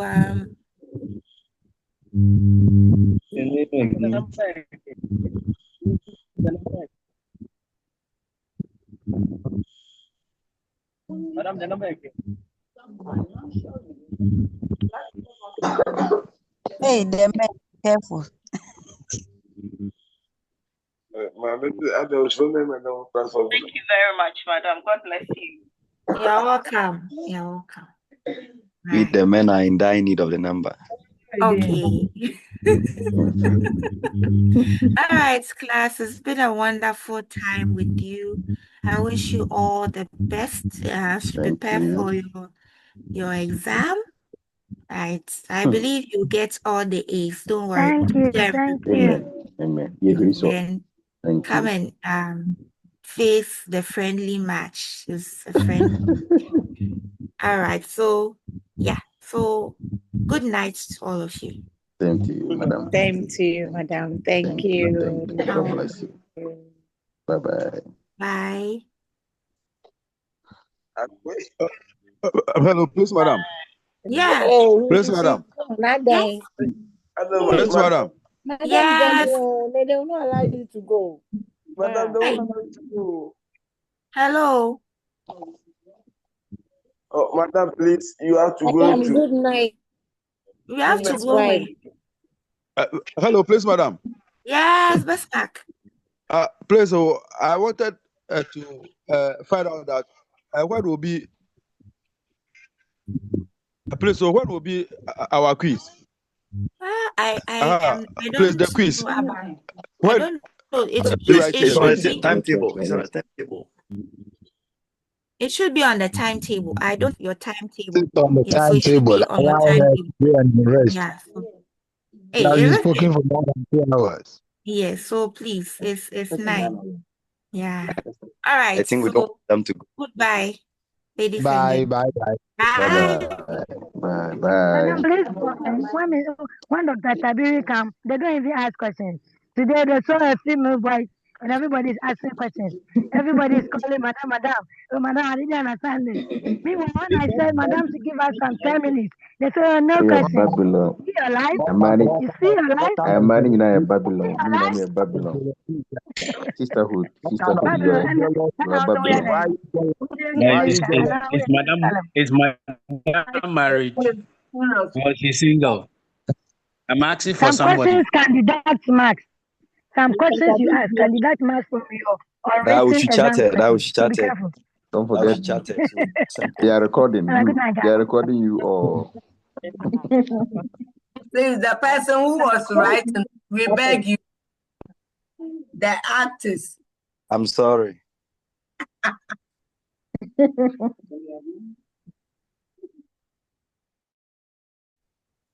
Advocate and everybody, good night.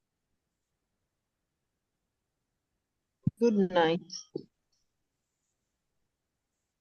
Good night.